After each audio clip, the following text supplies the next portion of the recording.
आप सबों को जय मसीह की। सुंदर संचालन के लिए और आप सभी के पार्टिसिपेशन के लिए मैं आप सभी का धन्यवाद देता हूं। एक बार से फिर से परमेश्वर पिता ने हम सबको इकट्ठा किया। हम वचन सुन सकते हैं, स्तुति कर सकते हैं, इसके लिए परमेश्वर पिता का बहुत बहुत धन्यवाद यीशु मसीह के महान पवित्र और मीठे नाम में। आइए हम वचन में जाने से पहले परमेश्वर पिता से सहायता के लिए विनती करें। सर्वशक्तिमान पिता परमेश्वर, हम आपके चरणों में आते हैं प्रभु यीशु मसीह के नाम से। खुदावन बाप, आपकी दया आपकी तरस के लिए हम आपका धन्यवाद देते हैं। आपने फिर से हमें जिंदा रखा प्रभु जी, एक और दिन हमारे जीवन में जोड़ा ताकि हम उस पवित्रता के भागीदारी हो सकें प्रभु जी, अपने जीवन को फिर से जांच सकें पिता। और जहाँ कहीं भी हम फेल हैं, जहाँ कहीं भी आप चाहते हैं कि हमारा जीवन वैसा ना हो जैसा पाया जाता है, इसके लिए आपने एक और दिन दिया, उसके लिए हम आपका धन्यवाद देते हैं। धन्यवाद देते हैं प्रभु जी कि आप हमसे बोलते और बातचीत करते हैं, हमारी चिंता करते हैं। और हम जानते भी नहीं हैं प्रभु जी, ऐसी बातों के लिए भी आप हमारी चिंता करते हैं, हमारी रखवाली करते हैं। इसके लिए हम भी प्रभु यीशु मसीह के नाम से आपका धन्यवाद देते हैं खुदावन बाप। पिता, वचन के भाग में जाने से पहले ये सहायता की प्रार्थना हम आपसे करते हैं खुदावन बाप। आप ही हमारे आंखों को खोलें, हमारे हृदय को खोलें और प्रभु हमारी सहायता करें कि आपकी दया से हम निर्बल लोग आपके वचन को समझ सकें और अपने जीवन में आपकी इच्छा को जान सकें और आपकी दया से उसे पूरी करने वाले हो सकें। आज का जो भाग आपने दिया है उसके लिए मैं फिर से धन्यवाद देता हूँ। हम सबों की सहायता करें, मेरी सहायता करें, मेरी परिवार वालों की सहायता करें कि हम इस विषय को आपके अनुसार ठीक ठीक समझ सकें। पूरे विश्वास के साथ में आप हमारी प्रार्थना को सुनते हैं, ये जान करके, ये मान करके, विश्वास करके प्रभु यीशु मसीह के नाम से विनती मांगता हूँ। जैसे सुने ग्रहण कर लें, आमीन।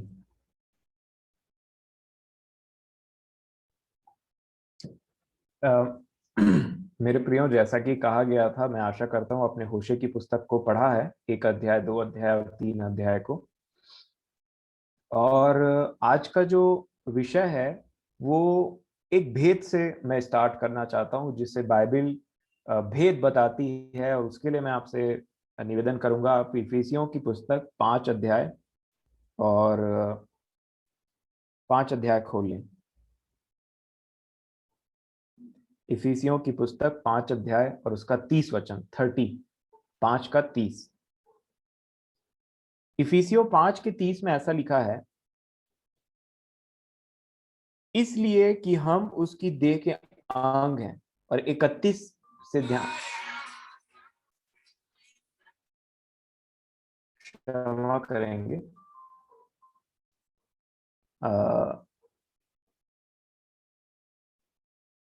लिखा है, इस कारण मनुष्य अपने माता पिता को छोड़कर अपनी पत्नी से मिला रहेगा और वे दोनों एक तन होंगे। ये कहने के बाद में वो बोलते हैं, यह भेद तो बड़ा है, पर मैं यहां मसीह और कलीसिया के विषय में कहता हूं। ये एक बहुत बड़ा भेद है। और फिर पौलुस बोलते हैं, हाउएवर, 33 वचन में बोलते हैं, पर तुम में से हर एक अपनी पत्नी से अपने समान प्रेम रखे और पत्नी भी अपने पति का भय माने। वो एक फ्रेमवर्क वहां पे दे रहे हैं। मैं समझता हूं वहां पे एक प्रोटोटाइप वो दे रहे हैं कि ये जो वचन कहा गया था कि मनुष्य अपने माता पिता को छोड़ करके अपनी पत्नी से मिला रहेगा, वो एक्चुअल में मसीह और कलीसिया के लिए दिया गया है। बोला गया आदम और हवा को सबसे पहली बार था, आदम ने कहा था, परंतु बाइबल बताती है कि ये भेद है एक। और मेरे प्रियो, ये भेद को हमको समझने की आज आवश्यकता है, क्योंकि हम इसमें से एक कैरेक्टर हैं और वो है मसीह की दुल्हन। अगर हम अपना रोल नहीं जाने तो ये बहुत मुश्किल की बात हो सकती है। अब मैं आपसे निवेदन करूंगा कि बड़े ध्यान से यहाँ पे देखें। लिखा है कि दिस, इंग्लिश में लिखा है, यह भेद तो बड़ा है, यह भेद बड़ा है। और जब पौलुस किसी बात को बोल रहे हैं भेद, और वो भी बड़ा भेद, तो आप सोचिए। और यहां पे वो कहते हैं यह भेद तो बड़ा है, पर मैं यहां किसके विषय में बात कर रहा हूं? यहां पे ऊपर जो हमने वचन पढ़ा 31 में, इस कारण मनुष्य अपने माता पिता को छोड़कर अपनी पत्नी से मिला रहेगा और वे दोनों एक तन होंगे। और 32 वचन में बोलते हैं यह भेद तो बड़ा है, पर मैं यहाँ किसी मनुष्य के बारे में बात नहीं कर रहा हूं। वो बोलते हैं कि मैं यहाँ मसीह और कलीसिया के बारे में बातचीत कर रहा हूं। और इस भेद को आज हमको समझने की जरूरत है ताकि हम व्यभिचार को ठीक ठीक समझ सकें। अब देखिए, आप और मैं अच्छे तरीके से जानते हैं कि प्रकाशित वाक्य में भी जो लैम्ब है, जो मसीह की दुल्हन को कहा गया है कि वो बहुत सुंदर तरीके से तैयार होकर के आ रही, परंतु आज प्रभु ने मेरी एक सहायता की जिसको मैं पहले नहीं जानता था, परंतु आज उन्होंने मुझे एक चीज समझाया अपनी आत्मा के द्वारा, और मैं आपसे विनती करूंगा कि आप प्रकाशित वाक्य की पुस्तक 17 अध्याय को खोलें।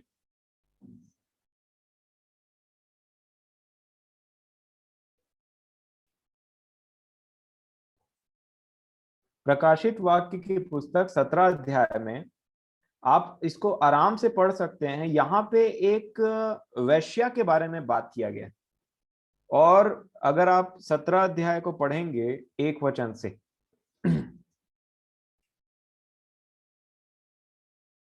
तो यहाँ लिखा है, जिन 7 स्वर्गदूतों के पास वे 7 कटोरे थे, उनमें से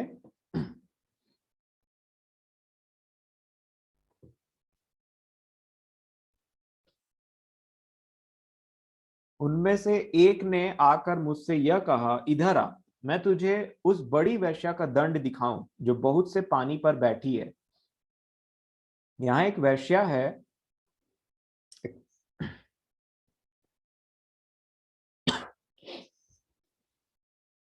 लिखा है यहाँ पे एक वेश्या है, उसके दंड के बारे में बात किया है, और वो पानी के ऊपर में बैठी हुई है। और इसके बाद में जब वो बोलते हैं तो मैं आपका ध्यान इस बात में केंद्रित करना चाहता हूं, ये 5 वचन में, प्रकाशित वाक्य 17 के 5 में ऐसा लिखा है, उसके माथे पर यह नाम लिखा था। अब माथे पे क्या नाम लिखा है? भेद। उधर मसीह की जो दुल्हन है, मसीह का जो कलीसिया के साथ में पति पत्नी का जो संबंध है, उसको भी भेद बोल रहे हैं। इधर जो वैश्या है, जो पानी के ऊपर में बैठी है, उसको भी भेद बोल रहा है। अब देखिए क्या लिखा है, भेद। उसके माथे में क्या लिखा था? भेद, मिस्ट्री। और उसके बाद क्या लिखा आगे? बड़ा बेबीलोन पृथ्वी की वेश्याओं और घृणित वस्तुओं की माता। अब जब यहाँ पे यूहन्ना उस दृश्य को देखते हैं, तो यहाँ पे लिखा है 6वें वचन में, मैंने उस स्त्री को पवित्र लोगों का लहू और यीशु के गवाहों का लहू पीने से मतवाली देखा। उसे देखकर मैं चकित हो गया। यूहन्ना उसको समझ नहीं पाए थे कि ये क्या चीज है, और बहुत चकित हो गए थे क्योंकि वो भेद है, एक भेद। देखिए, मैं फिर से आपको रिवाइज कराना चाहता हूं मेरे प्रियो, मसीह और कलीसिया, इन दोनों का जो संबंध है वो भी एक भेद है, और इधर जो वैश्या बैठी हुई है वो भी एक बहुत बड़ा भेद है, जिसको यूहन्ना पहली बार जब देखे थे समझ नहीं पाए थे। उनको समझाने के लिए स्वर्गदूत ने बोला, 7वें वचन में लिखा है, तब उस स्वर्गदूत ने मुझसे कहा, तू क्यों चकित हुआ?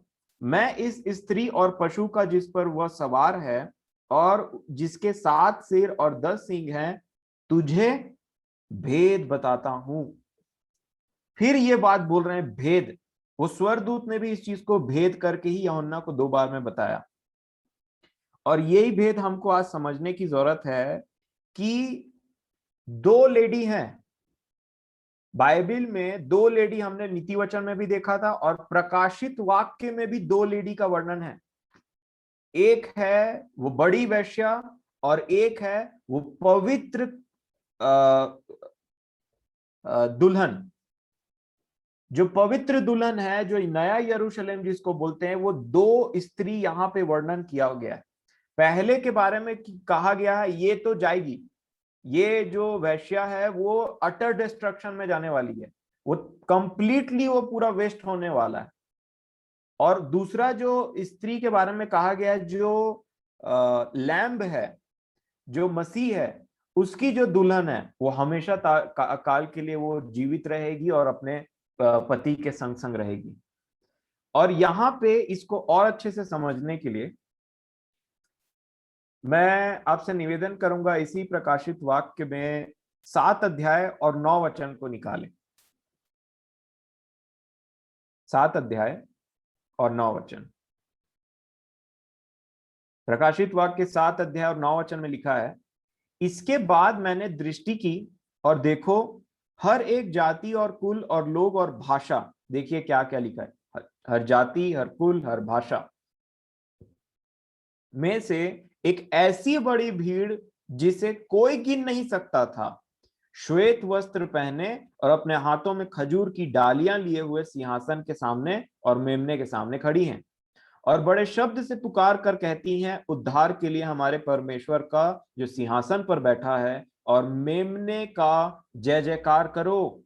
ये एक बहुत बड़ी भीड़ है, लेकिन अच्छी वाली भीड़ है जो परमेश्वर पिता की इच्छा के अनुसार है। और अगर आप वापस आएंगे प्रकाशित वाक्य के 17 अध्याय में, तो ये जो वेश्या जो पानी के ऊपर में बैठी हुई है, उसका वर्णन 17 के 15 वचन में लिखा है, 17 अध्याय का 15 वचन। वहां पे भी बड़ी भीड़ है, यहां पे भी बड़ी भीड़ है। वो भी एक स्त्री, बाइबल में फिर आगे चल करके मेमने की दुल्हन को भी स्त्री कहा गया है, और इस बड़ी वेश्या को भी स्त्री कहा गया है। अगर आप देखेंगे यहाँ पे 15 वचन में, प्रकाशित वाक्य 17 का 15 में, तो ऐसा लिखा है, फिर उसने मुझसे कहा, अब स्वर्गदूत बता रहे हैं, देखिए, फिर उसने मुझसे कहा, जो पानी तूने देखे जिन पर वेश्या बैठी है, वे तो लोग और भीड़ और जातियां और भाषाएं हैं। एक लोग, एक बहुत मल्टीट्यूड लोग, बहुत प्रकार के लोग, जाति भाषा बोलने वाले वैश्या की कैटेगरी में आते हैं, और एक बड़ी भीड़ जो प्रभु ने अपने लिए रखा है, जो स्वर्ग में हमेशा काल के लिए जीवन बिताएंगे, वो भी एक भीड़ है। और देखिए दोनों का भेद अलग है, मसीह की दुल्हन का भेद अलग है और इधर इस वैश्या का भेद अलग है।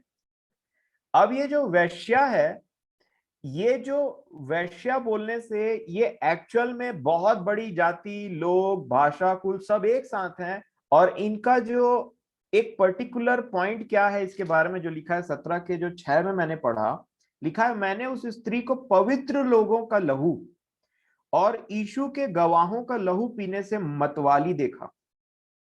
मतवाली है ये, पहली बात है कि जो मतवालापन रहता है, जो ड्रंकननेस रहता है, जो पियक्कड़पन रहता है, परंतु ये शराब का पियक्कड़पन नहीं, ये है मसीह यीशु के संतों का और या फिर उनके लोगों का लहू पीने से ये मतवाली हो गई। और दूसरा, ये बहुत ही लग्जरियस लाइफ जीती है। आप 18 अध्याय में इसको पूरे अच्छे तरीके से पढ़ सकते हैं, बहुत ही लग्जरियस लाइफ जीती। और जहां तक मैं समझाऊं इसको, ये पूरा जो पूरे संसार में जो लग्जरियस लाइफ, जो पैसा, जो ये वो जो भी चीज है जिसको बाइबल संसार बोलती है, संसार बोल करके प्रकट करती है, जिसके लिए कई लोग विश्वास से भटक जाते हैं और संसारिकता में चले जाते हैं, चाहे वो पैसा हो, चाहे इज्जत हो, चाहे कोई भी चीज क्यों ना हो, उन चीजों का प्रतिरूप है ये वैश्या। और ये वैश्या शैतान का सबसे बड़ा हथियार है आज के दिन में, जो प्रभु के लोगों को खींचती है अपने तरफ में, और जो कुंवारियां हैं उनको अपने समान वैश्या बना लेती। अब ध्यान से समझिएगा, क्योंकि आज का जो वचन है वो दूध नहीं है, वो अन्न है। तो इसके लिए आपको माइंड का, प्रभु की दया की आवश्यकता है, और इसको समझने के लिए आपको बहुत ही फोकस रहना पड़ेगा, तभी इसमें हम समझ पाएंगे। अब देखिए, होशे नबी की पुस्तक में अगर आप 3 अध्याय निकालेंगे, 3 अध्याय और उसका दूसरा वचन, होशे 3 के 2 में परमेश्वर पिता होशे को बोलते हैं कि जा और एक काम कर, जो पढ़ लेंगे, होशे नबी की पुस्तक 3 का 2 लिखा है, तब मैंने एक स्त्री को चांदी के 15 टुकड़े और 1.5 होमेर जौ देकर मोल लिया। और ये बात, ये चीज करने के लिए परमेश्वर पिता ने ही उनको कहा था। आप पढ़ चुके होंगे होशे नबी की पुस्तक में, पहला अध्याय में भी उन्होंने कहा कि जा करके एक काम करना, जा करके एक ऐसी स्त्री को लेना जो वैश्या हो, और उसके साथ में बच्चा उत्पन्न करना, उसका नाम रखना। और ये हमको बताता है कि कैसे परमेश्वर पिता ने एक वैश्या को लेकर के होशे को कहा कि जाओ। मतलब वो पूरा सीन क्या रिप्रेजेंट करता है, होशे परमेश्वर पिता को रिप्रेजेंट करते हैं, जो वैश्या है वो इजराइल को रिप्रेजेंट करती है। क्योंकि यहाँ पे अगर आप 3 अध्याय को पढ़ेंगे और 1 वचन में, तो क्या लिखा है, फिर यहोवा ने मुझसे कहा, अब जाकर एक ऐसी स्त्री से प्रीति कर। देखिएगा ये स्त्री की क्वालिटी, एक ऐसी स्त्री से प्रीति कर जो व्यभिचारिणी होने पर भी अपने प्रिय की प्यारी हो। पति कैसा है? सीधा साधा, अच्छा, भला। पत्नी कैसी है? पति के अच्छेपन का फायदा उठा करके किसी और के साथ में उसका चक्कर है। वो टोटली एक करप्ट स्त्री को यहां पे दर्शाया गया, लिखा है, जो व्यभिचारिणी होने पर भी, व्यभिचारिणी है वो, परंतु उसके बाद भी उसका जो पति है वो उससे प्रेम करना नहीं छोड़ता। क्योंकि वो देखिए आगे में उसका इंटरप्रिटेशन परमेश्वर पिता बोलते हैं, क्योंकि उसी भांति यद्यपि इजरायली पराये देवता की ओर पराये देवताओं की ओर फिरें और दाख की टिकियों से प्रीति रखते हैं, तो भी यहोवा उनसे प्रीति रखता है। देखिए परमेश्वर पिता के शब्दों को ध्यान दीजिए। और एक स्त्री के बारे में बोलते हैं, वो इजराइल को अपनी स्त्री बताते हैं और बोलते हैं कि जो इजराइल है ना, वो भले देवताओं के पीछे में चले जाए, भले उनके साथ में व्यभिचार में पड़ जाए, वो यहां व्यभिचार शारीरिक रूप से नहीं है, इसको हमको समझने की जरूरत है। पिछले दिनों हमने शारीरिक व्यभिचार को अच्छे से देखा है। ये व्यभिचार ऐसा है जब हम अपने परमेश्वर पिता को छोड़ करके किसी चीज में ओवर फोकस देने लग जाते हैं, करने लग जाते हैं, या उसमें हमारा फोकस बढ़ जाता है, या हम परमेश्वर पिता को से वो प्रेम छोड़ देते हैं और दूसरे चीजों के पीछे या किसी पाप में पड़ जाते हैं, या फिर किसी चीजों में फंस जाते हैं और परमेश्वर पिता को वैसा प्रीति नहीं कर पाते हैं। इसको बोला जाता है ये व्यभिचार। और यहाँ पे वो बोलते हैं दूसरे वचन में, तब मैंने एक स्त्री को चांदी के 15 टुकड़े और 1.5 होमेर जौ देकर मोल लिया। यहां देखिए होशे ने इनको सिल्वर दे करके मोल लिया, चांदी दे करके खरीद लिया इस स्त्री को। और वैसे ही यीशु मसीह ने अपनी कलीसिया को अपना लहू दे करके मोल लिया है, और उन्होंने भी अपनी कलीसिया को लहू दे करके खरीदा है। और इसी चीज को हमको समझना है कि किस प्रकार पुराने नियम में परमेश्वर पिता ने होशे को कहा कि जाओ इतना चांदी दो और उसको मोल लेना, उन्होंने मोल लिया। उसी प्रकार नए नियम में उन्होंने अपने पुत्र के द्वारा, मसीह ने अपने लहू के द्वारा हमें और आपको मोल लिया है मेरे प्रिय। और इसीलिए इस अब देखिए होशे नबी की पुस्तक अगर आप ठीक से पढ़ेंगे तो यहाँ पे परमेश्वर पे, मैं तो गिनने की कोशिश कर रहा था पर मैं गिन नहीं पाया कि कितने बार यहाँ पे वैश्या, कितने बार यहाँ पे छिनाला ऐसे शब्द का प्रयोग किया गया है यहाँ पे इस पर्टिकुलर पुस्तक में, होशे नबी की पुस्तक में। और जब मैं इस चीज को देख रहा था तो अब जो प्रोस्टिट्यूट की बात आती है, जो एक वैश्या होती है, अब यहां पे परमेश्वर पिता अपने लोगों को वैश्या करके संबोधित कर रहे हैं। और वैश्या बड़ा खराब शब्द है। एक इज्जतदार व्यक्ति को अगर गलती से भी ये शब्द बोल दिया जाए तो वो उसके लिए बहुत बड़ा गाली समान होता है। और इसलिए हमको ये बात समझने की जरूरत है कि एक दो कैटेगरी की स्त्रियां हैं यहां, और हम इन दोनों में से किसी एक कैटेगरी में ही फॉल होते हैं। या तो वो वैश्या के समान, और या तो उस पवित्र कुंवारी के समान। इन दो कैटेगरी को छोड़ करके ऐसी कोई कैटेगरी नहीं है जिसमें इंसान बोल सकता है कि ना तो मैं इधर का हूं ना तो मैं उधर का हूं। और एक तीसरी कैटेगरी जो है वो जस्ट वैश्या जो बोलते हैं उससे जस्ट पहले आती है, और वो है व्यभिचारिणी। और अगर आप वैश्या के बारे में देखेंगे तो वैश्या के बारे में ऐसा है कि मान लीजिए एक स्त्री है और वो अपने देह का व्यापार करती है, और उसके बाद में जो उसकी जरूरतें हैं वो पूरा नहीं हो पा रही हैं, या तो वो उसलिए वो काम करती है, या तो वो लालच में ऐसा काम करती है क्योंकि उसका वो उसका काम बन चुका है। और यहाँ पे जो वैश्या बोलने से देखिए कि मान लीजिए एक स्त्री है, ठीक है, और स्त्री बोलने से स्त्री के लिए सबसे बड़ा गाली वैश्या होता है। और वैसे ही एक पुरुष की पत्नी को अगर कोई ये शब्द लेकर के बोले, मान लीजिए एक पुरुष है उसकी पत्नी को कोई वैश्या करके बोल दे, तो उस पुरुष के लिए भी सबसे बड़ा, मतलब उसके हृदय के टूटने और उसके जीवन के तितर बितर होने का कारण हो सकता है ये, और होता भी है। इसीलिए एक लेडी को पुरुष का आदर, जो इज्जत होता है ना, जो पुरुष का जो बोलना चाहिए ताज होता है, जो उसका इज्जत होता है सभाओं में, वो उसकी महिला के चलते होता है। अगर महिला खराब है तो उस पुरुष का नाम खराब हो जाता है कि इसकी पत्नी तो ऐसा है, इसकी पत्नी तो ऐसी है। और इसलिए परमेश्वर पिता का जो पुत्र प्रभु यीशु मसीह कभी भी ऐसी स्त्री को अपने आप से जोड़ेगा नहीं। और अगर आप देखेंगे कि पुराने नियम में अगर आप लय व्यवस्था की पुस्तक और उसका 21 अध्याय निकाल करके देखेंगे,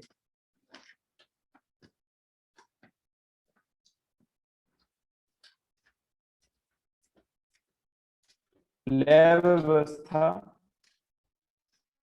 और उसका 21 अध्याय, यहां पे किसको बोला गया, एक वचन में आपके सामने पढ़ना चाहूंगा। लिखा है, फिर यहोवा ने मूसा से कहा, हारून के पुत्र जो याजक हैं। किनके लिए?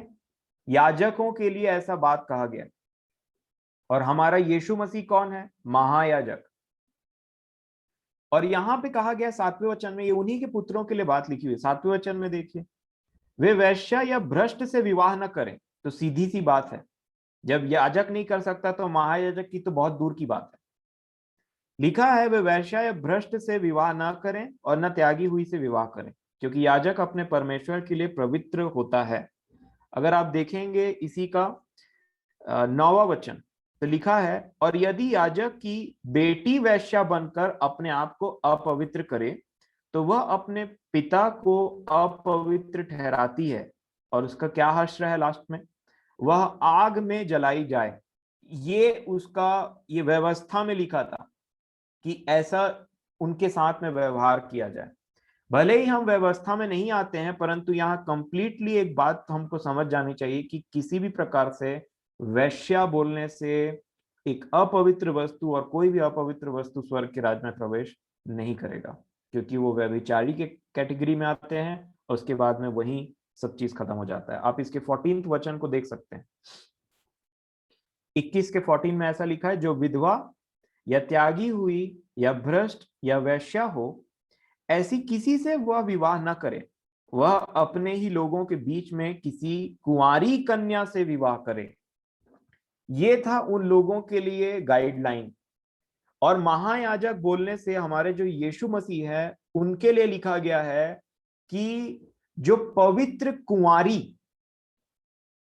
पौलुस बोलते हैं, मैंने एक ही पुरुष से तुम्हारी बात लगाई है, पवित्र कुंवारी के समान में तुम्हारी बात मैंने चलाई है।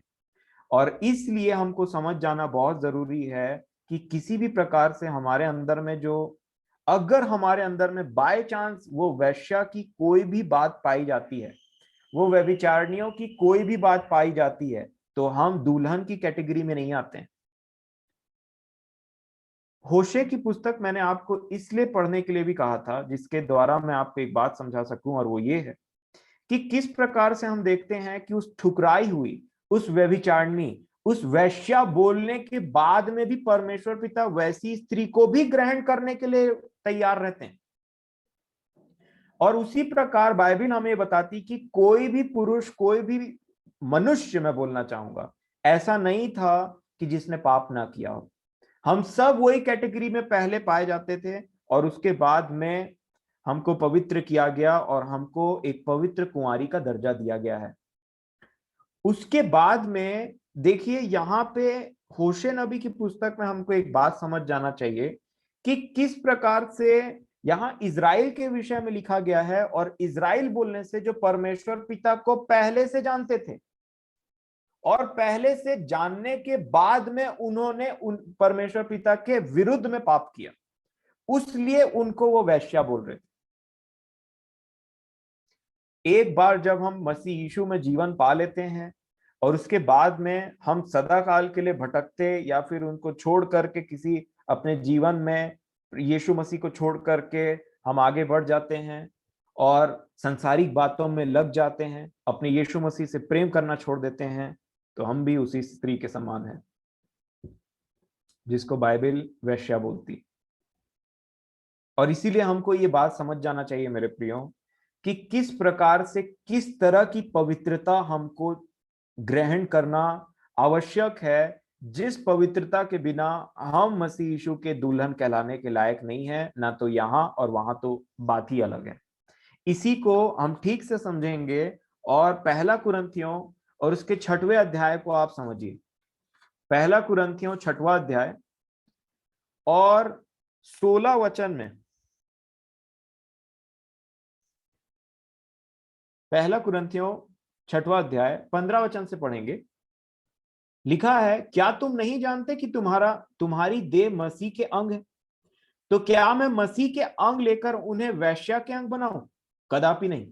ये पौलुस के कथन है, ध्यान से समझिए इस बात को।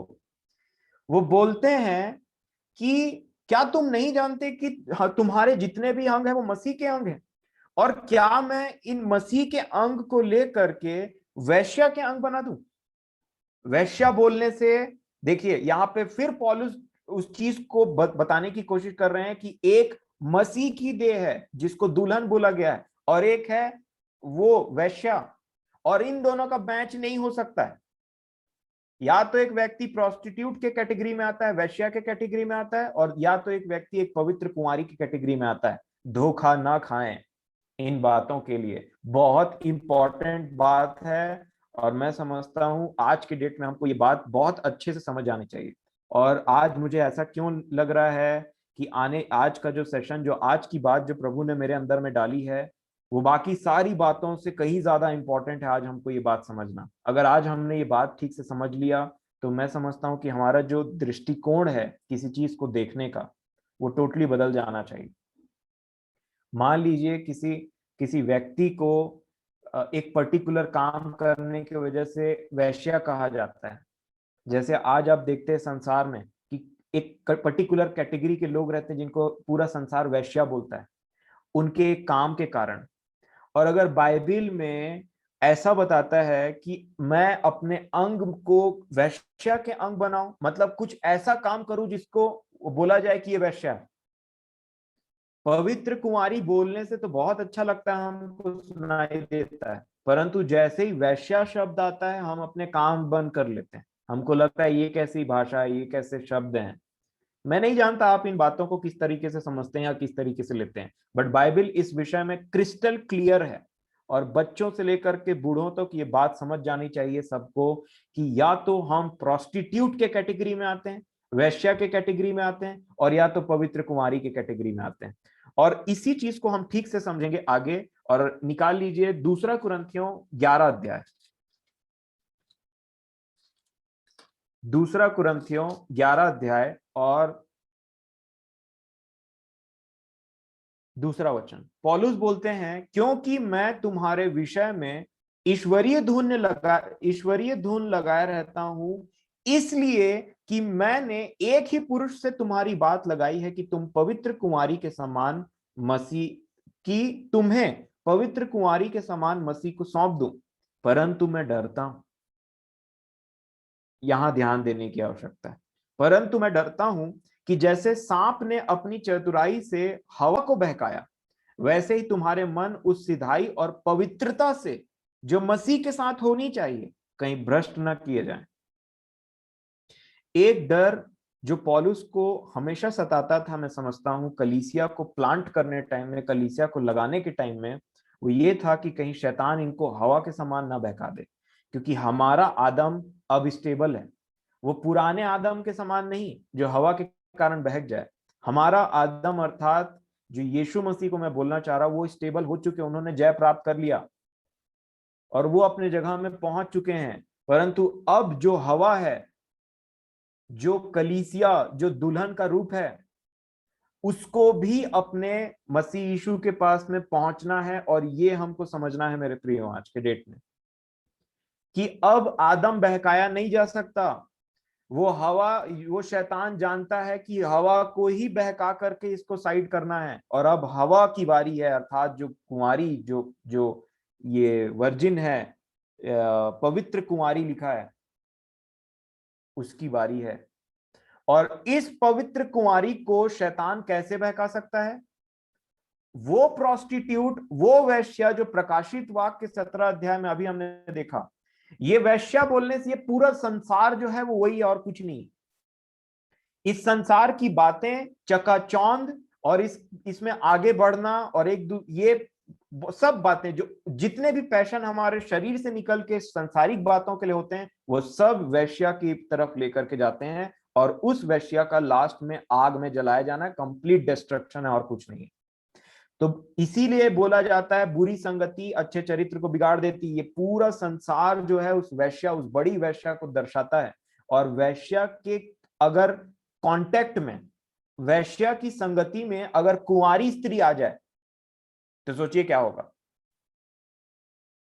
एक वैश्या की संगति में एक कुंवारी स्त्री अगर रहने लगे तो धीरे धीरे धीरे वैश्या की मेंटेलिटी कुंवारी की मेंटेलिटी में फिट हो जाएगी, और ये कुंवारी पहले व्यभिचारिणी बनेगी, और व्यभिचारिणी बनने के बाद में अगर कंटिन्यू रहा वो प्रोसेस तो वो वैश्या के साथ में ये भी मिल जाएगी।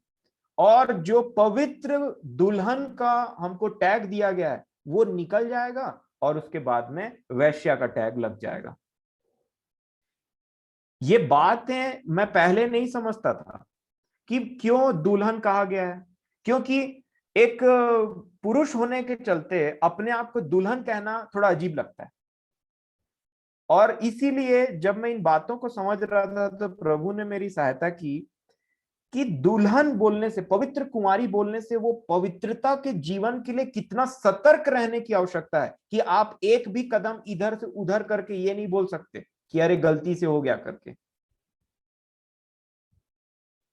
इसका एग्जाम्पल मैं आपको बहुत ही सीधे तरीके से, बहुत ही स्ट्रांग वे में देना चाहता हूं ताकि हम समझें कि इसके इंपॉर्टेंस कितना है। मान लीजिए एक व्यक्ति की शादी हुई, और शादी होने के बाद में उसकी पत्नी है, या शादी नहीं हुई, और जिससे उसकी बात लगाई गई है वो एक रात गायब रहती है, वो पूरे दिन गायब रहती है, और उस व्यक्ति को पता चलता है कि ये एक पूरे दिन किसी और पुरुष के साथ में थी। और जब वो स्त्री वापस आती है और बोलती है कि मुझे माफ कर दो, सिर्फ ये एक बार हो गया, आगे से नहीं होगा, तो बताइए उस पुरुष का जो व्यवहार है, जो बातचीत है, जो उसके शब्द हैं, और जो उसकी मेंटेलिटी, वो कैसी रहेगी। मैं और आप अपने आप को इस तरीके से देखें या ना देखें, परंतु परमेश्वर पिता हमें एग्जैक्टली इसी तरीके से देखते हैं कि जब कभी कोई हम पाप में बार बार पड़ते हैं, समझ लीजिए अपना देह व्यापार करने के बराबर है वो। और ये बातें मैं इसलिए आपको स्ट्रेट फॉरवर्ड बोल रहा हूं क्योंकि ये हमको अंदर में लगना चाहिए और समझना चाहिए हमको कि ये कितना इंपॉर्टेंट है। और इससे क्लियर एग्जाम्पल मैं आपको नहीं दे सकता। आपसे यही मैं रिक्वेस्ट करूंगा कि इस चीज को इसी तरीके से समझें कि हम वो पवित्र दुल्हन के समान है जिससे मसीह यीशु राजाओं का राजा विवाह करने पर है। और उस पवित्रता को अब देखिए, ये जो वैश्या है, इससे कैसे बचा जाए। तो सबसे पहले इस बात को याद रखें मेरे प्रियो, शैतान का सबसे बड़ा हथियार है ये वैश्या। और ये जो वैश्या है ये चाहती है कि जितने भी पवित्र कुंवारी मसीह यीशु के लिए रेडी हैं उनको अपनी संगति में लाए और उनको डिफाइल कर दे, उनको खराब कर दे, उनको भ्रष्ट कर दे। और कंटिन्यूअसली पवित्र आत्मा हमको पवित्र और पवित्र और पवित्र बनने के लिए उकसाते रहता है कि तुम पवित्र बनो, इस संसार से निकलो, अलगाव का जीवन होना चाहिए तुम्हारा, इनमें मत जुड़ना क्योंकि ये नाश होने वाले हैं। और यही आवाज आज स्वर्ग से मेरे और आपके लिए आ रही है। निकालिए मेरे साथ में प्रकाशित वाक्य की पुस्तक, उसका 18 अध्याय। प्रकाशित वाक्य की पुस्तक, उसका 18 अध्याय। और जब ये जो वैश्या है ये इसका नाश हो रहा है ना, तो देखिए इसके बारे में कैसी बातें लिखी है।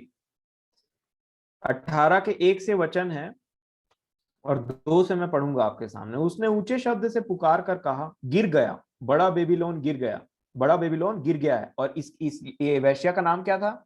भेद, बड़ा बेबीलोन। अभी हमने पढ़ा 17 अध्याय में।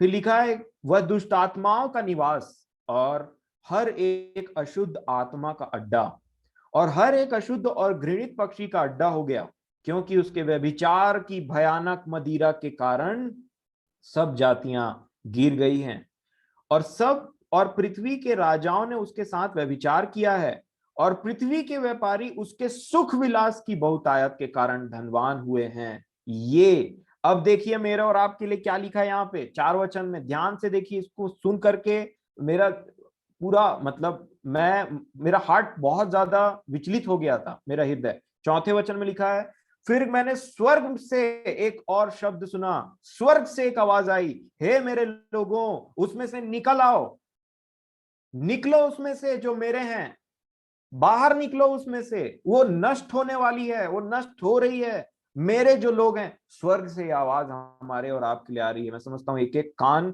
एक एक हृदय आज ये वचन को सुन करके इसको टिक कर लेना चाहिए, क्योंकि लिखा है फिर मैंने स्वर्ग से एक और शब्द सुना, हे मेरे लोगों, परमेश्वर पिता बोलते हैं। मैं समझता हूं ये यीशु मसीह की बात है, ये यीशु मसीह बोल रहे हैं, क्योंकि दुल्हन उन्हीं की है। हे मेरे लोगों उसमें से निकल आओ कि तुम उसके पापों में भागी ना हो, निकलो वहां से, और उसकी विपत्तियों में से कोई तुम पर आ ना पड़े। और यही बात पुकार के कह रहे हैं कि वैश्या की कैटेगरी से निकलो, अगर कुछ है तो उसमें, और पवित्र कुंवारी के समान बनो, जो यरूशलेम, जो नया यरूशलेम है और जो सदा काल के लिए वो मेमने की दुल्हन है। और ये शैतान तो नहीं होने देना चाहता, ये शैतान नहीं होने देना चाहता। और आप देखिए कि आज हमारे जीवन में यीशु मसीह क्यों बोल रहे थे कि या तो तुम मतलब कोई मनुष्य दो स्वामियों की सेवा नहीं कर सकता,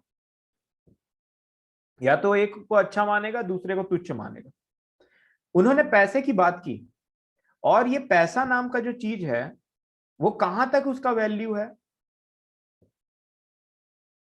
ये जो पैसा है कहां तक उसका वैल्यू है, कोई भी करेंसी क्यों ना हो, इस पृथ्वी तक बस। अल्टीमेटली वो पृथ्वी और वर्ल्ड के ऊपर में इशारा कर रहे थे। और इसी के लिए याकूब की पत्री 4 अध्याय को आप निकालें।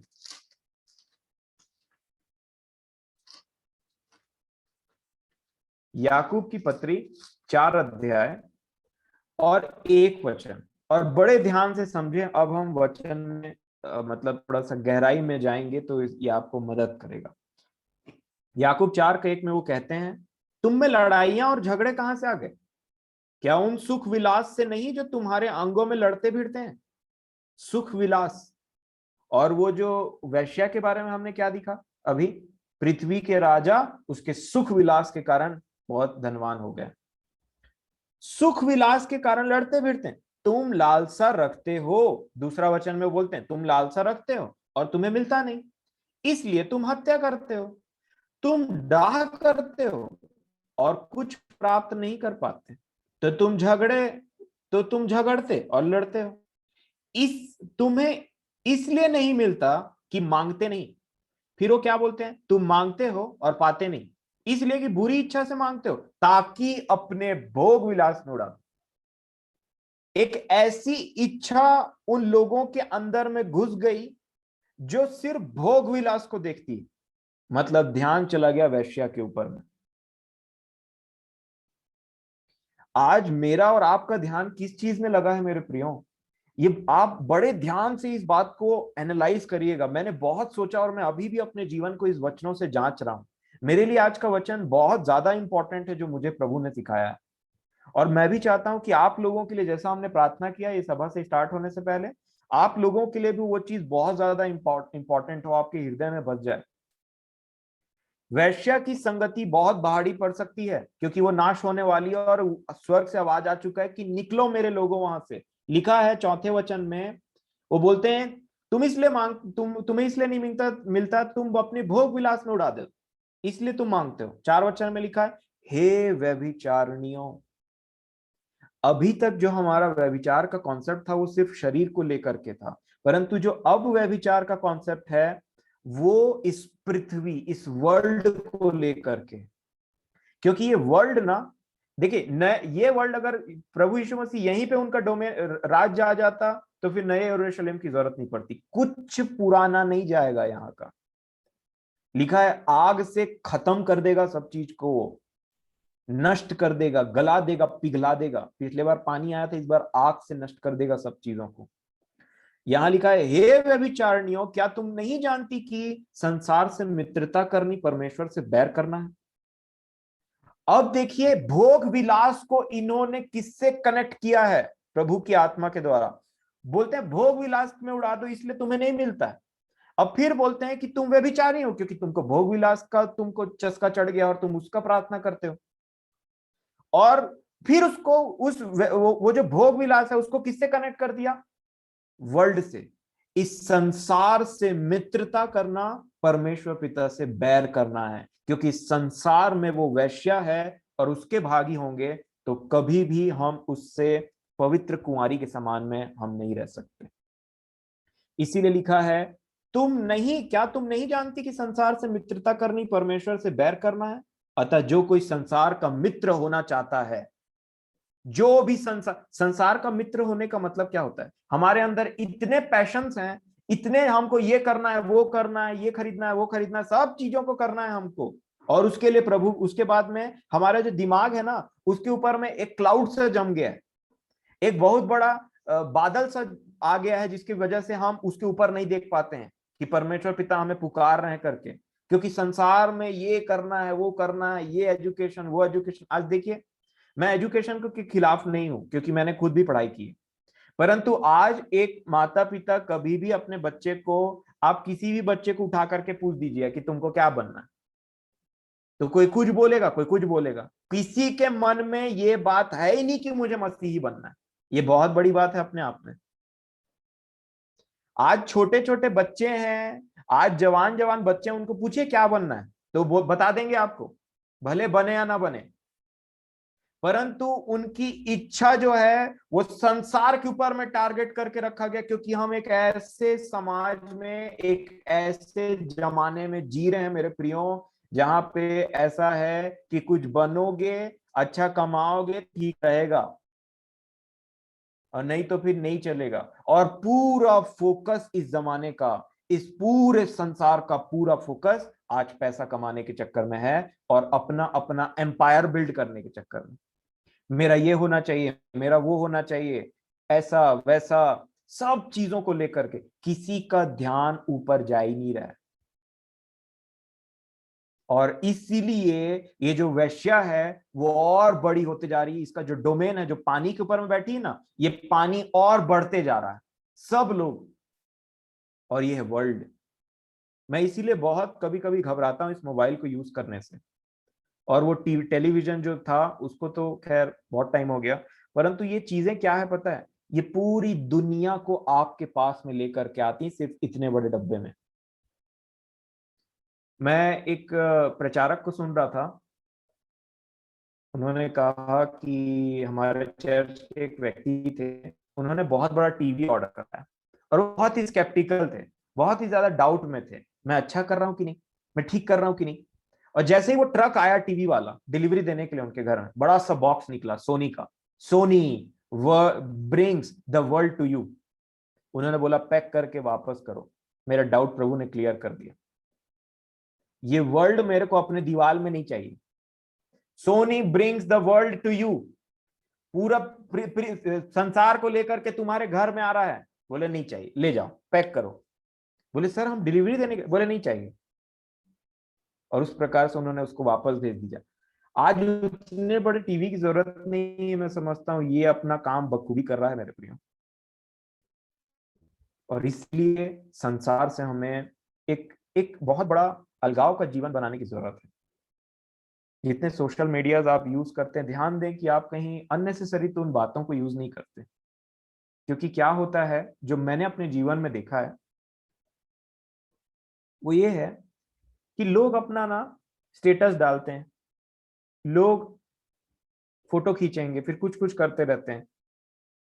उसको देख के अगले इंसान को क्या लगता है पता है, मैं ही जोजुआ टाइप का घर में बैठा हूं, मैं ही नहीं घूम रहा हूं, मैं ही नहीं खा रहा हूं, मैं ही नहीं पहन रहा हूं, और देखो वो कैसा वो कर रहा है। और हम बोलते हैं अब ये जिंदगी जो प्रभु ने दिया है ना, ये थोड़ी बोरिंग लग रही, थोड़ा जाया जाए। फिर कभी देख लिए, हाँ ये घर का डिजाइन अच्छा लग रहा है, ऐसे ही बनवाना पड़ेगा। फिर देख लिए ये बाल अच्छा लग रहा है, ये वो। मैं समझता हूँ ये सारी बातें हमें ना, आज ना संसार इतना प्रबल हो गया है मेरे प्रियो, कि परमेश्वर पिता के अनुग्रह की हमको इतनी जरूरत है। मेरा मेरा मन ना, मैं समझता हूँ वो लूत के समान ना बड़ा बेचैन रहता है, बड़ा बेचैन रहता है कि प्रभु मैं इन सब चीजों में नहीं पढ़ो, मेरे मुझे देखा नहीं जाता आजकल। क्योंकि जब मैं बाइबल पढ़ता हूँ, उनकी बातें मुझे पता चलती है, और जब मैं ऐसे जमाने को आसपास देखता हूँ, तब ऐसे लगता है कि प्रभु जी बस आप जल्दी से आ जाइए। क्योंकि कहीं ना कहीं हम एक अलग दिशा में जा रहे हैं मेरे प्रियो, और बहुत मुश्किल है इन सब चीजों में यहाँ पे देख पाना अपने आप को। हर कोई चाहता है कि एक अच्छा जीवन हो, और हर किसी का टारगेट आज यही हो गया है कि अच्छे से पढ़ाई करो, अच्छा पोस्ट मिले, डॉक्टर बनो, इंजीनियर बनो, ये बनो वो बनो, और वचन और प्रभु सब साइड में बैठे रहे, इंतजार कर रहे हैं मानो अपनी दुल्हन का, पर किसी को फुर्सत नहीं है। मैं परमेश्वर पिता का बहुत बहुत धन्यवाद देता हूँ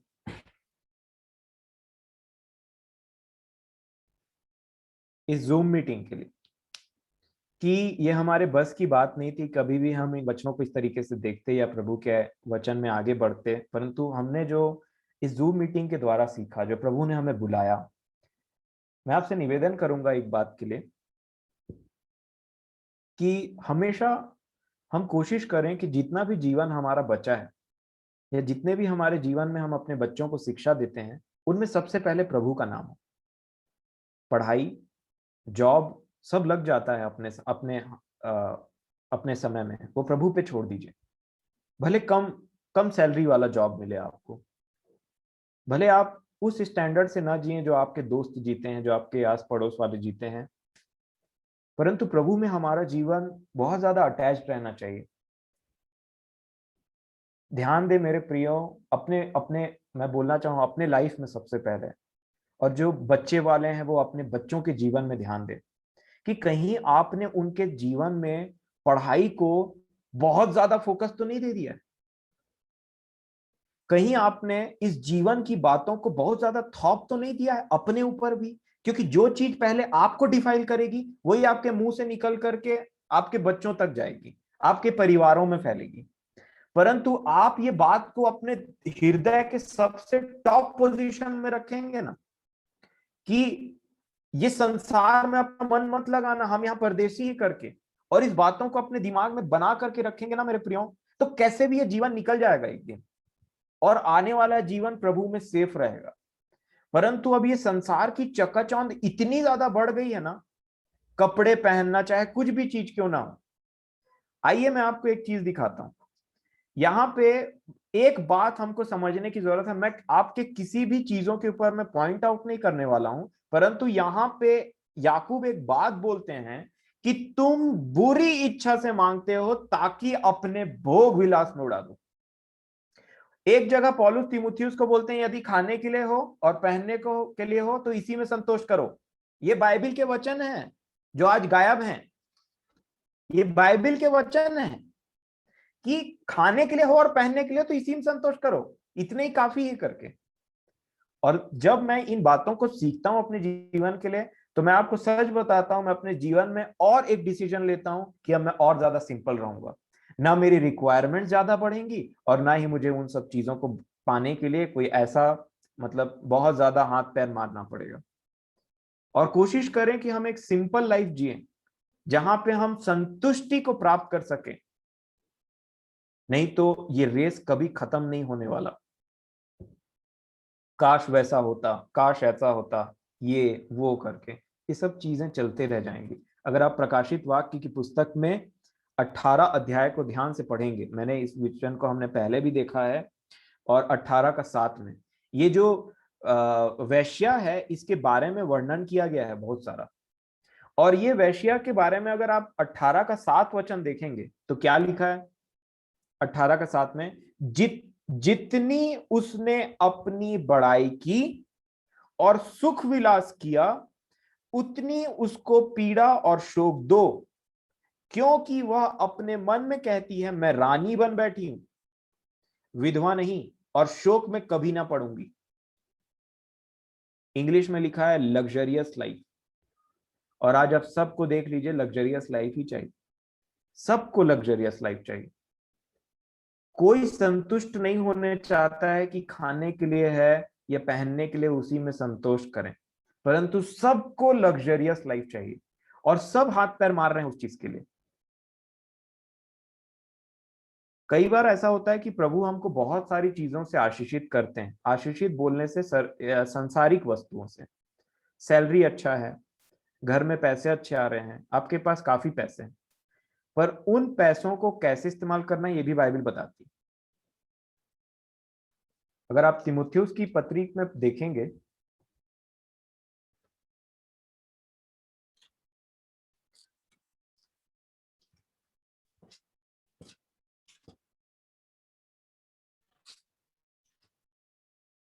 पहला तीमुथियुस और 6वां अध्याय 17 वचन।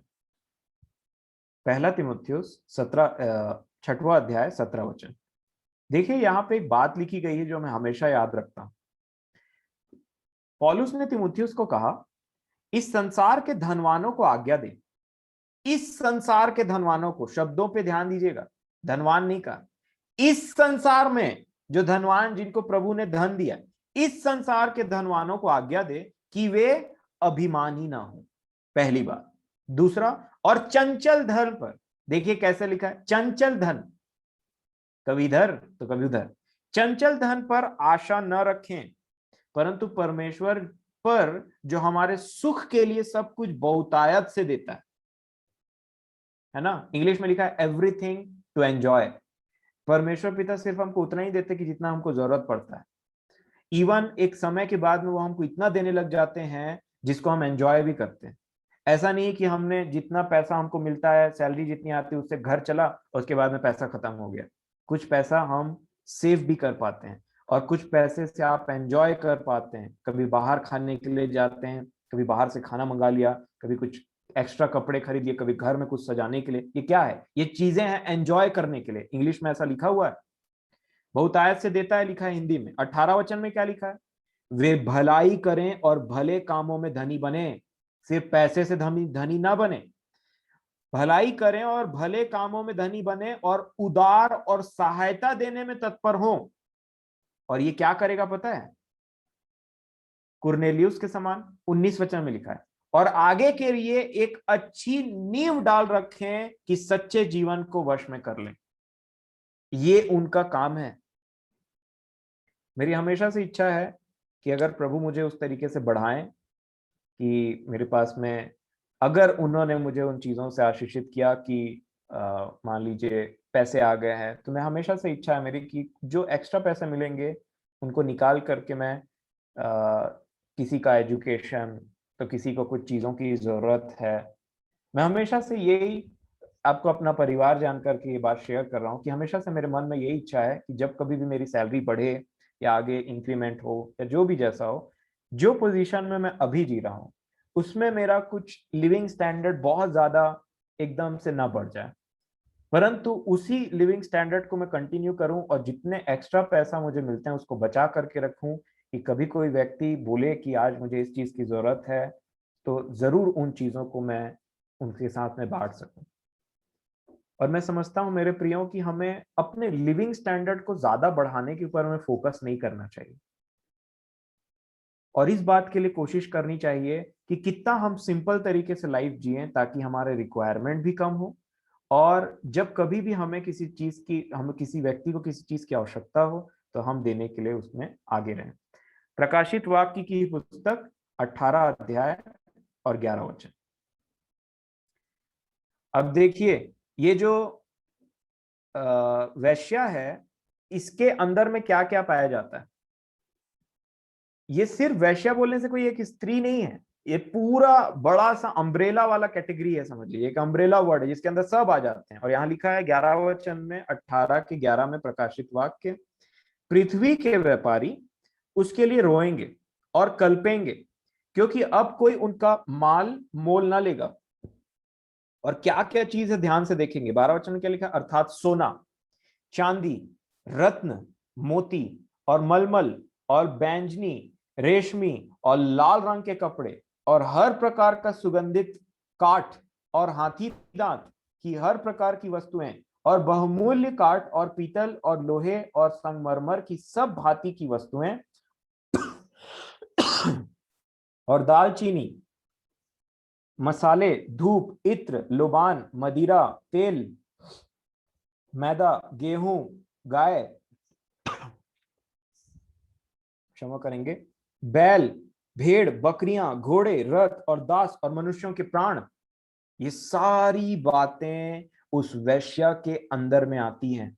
तो इस संसार में ये तो पूरा, मेरे को लग रहा है ये पूरा संसार का चित्रण बता दिया। यही सब चीजें तो संसार में फेमस है, सोना, चांदी, कपड़ा, इत्र, ये वो सबको तो बता दिया यहाँ पे। और ये सब क्या होने वाली है उसके लिए लिखा है 19 वचन, इसी का 18 का 19 लिखा है, और अपने अपने सिरों पर धूल डालेंगे और रोते हुए और कलपते हुए चिल्ला चिल्ला कर कहेंगे, हाय हाय, यह बड़ा नगर जिसकी संपत्ति के द्वारा समुद्र के सब जहाज वाले धनी हो गए थे, घड़ी भर में ही उजड़ गया, खत्म, 1 घंटे के अंदर में खत्म। इंग्लिश में लिखा है एन आवर, सिंगल आवर, 1 घंटे के अंदर में सब खत्म हो गया। और जो लोग इन पे भरोसा रखते थे उनके लिए कहा गया है कि वो रोएंगे और कल्पेंगे। और इसके लिए जो दूसरा, अब यहाँ पे मैं आपको यही बात समझाना चाहता हूं कि देखिए प्रभु यीशु मसीह ने हमें एक कैटेगरी दिया है, उसके लिए लिखा है पवित्र कुमारी। और शैतान अपना एड़ी चोटी का दम लगा देता है कि हमको उस पवित्र के कैटेगरी से उस व्यभिचारिणी और उस वैश्या वाले कैटेगरी में ट्रांसफर कर दे। और उसके पास और कुछ नहीं है, सिर्फ 2 चीज, एक हमारा शरीर और इसकी अभिलाषाएं।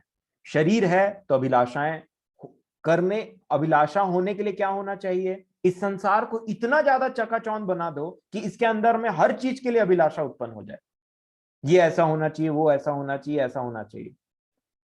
और वही जब एक बार उत्पन्न हो जाता है हमारे हृदय में और हमने उसका कत्ल नहीं किया, हमने उसको वहीं पे नहीं रोका, तो ऐसा होगा कि जैसे हवा के मन में उसने डाल दिया था कि ये फल को खा ले तो ऐसा हो जाएगा, वैसे ही वो हमारे मन में डाल देता है। और अगर उस इच्छा को वहीं खत्म नहीं किया गया और कहा नहीं गया मुझे जरूरत नहीं है ये सब चीजों की, हम अपने यीशु मसीह के लिए जिएंगे और हमेशा उसकी बातों पर चलेंगे और अंत तक एक पवित्र कुंवारी का टैग लेकर के उसी के अनुग्रह से इस पृथ्वी से विदा हो लेंगे।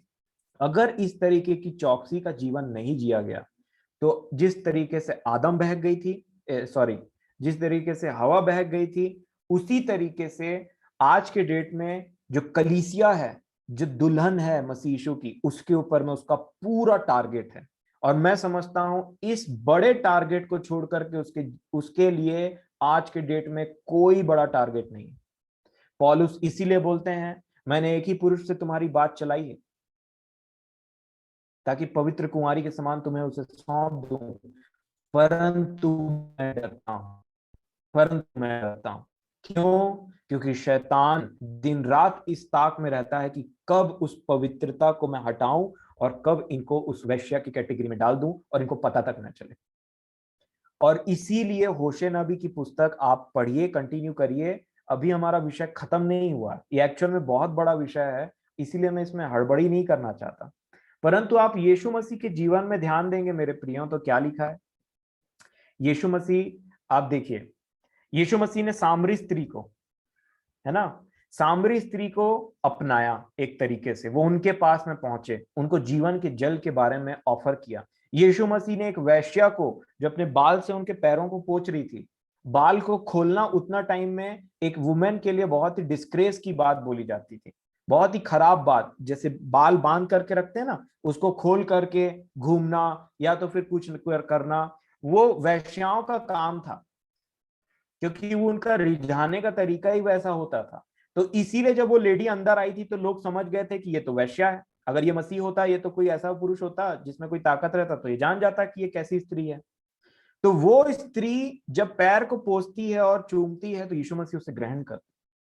एक व्यभिचारिणी जिसको सब बोलते रहते हैं इसने व्यभिचार किया, इसको पत्थर मार मार के मार दो, यीशु मसीह उसका सपोर्ट करते हैं। क्या आप यीशु मसीह को देख पा रहे हैं नए नियम में कि किस प्रकार वो उन लोगों को सपोर्ट करके अपने पवित्रता में इनवाइट करते हैं? क्या आपने कभी सामरी स्त्री में अपने आप को देखा है? लिखा है वो 5 पति कर चुकी थी और जिसके साथ अभी रह रही थी वो भी उसका पति नहीं था। और परमेश्वर पिता, अगर आपने होशे की पुस्तक को ध्यान से पढ़ा होगा, मैंने आपसे कहा था कि हिंदी इंग्लिश में पढ़ने की कोशिश करिएगा। परमेश्वर पिता कहते हैं तेरे यारों को जाके पास में बोलना। तेरे यार तो बहुत हैं, लवर्स। ब्रेड के लिए एक लवर, पानी के लिए एक लवर। इस तरीके से हम समझ सकते हैं कि ये जो बातें हैं ना, ये शारीरिक बातें नहीं है, ये सिर्फ और सिर्फ आत्मिक बातें हैं। मेरे साथ में होशे नबी की पुस्तक निकालिए, मैं आपको 2 एग्जाम्पल देता हूं इसका। होशे नबी की पुस्तक 2 अध्याय 12 वचन।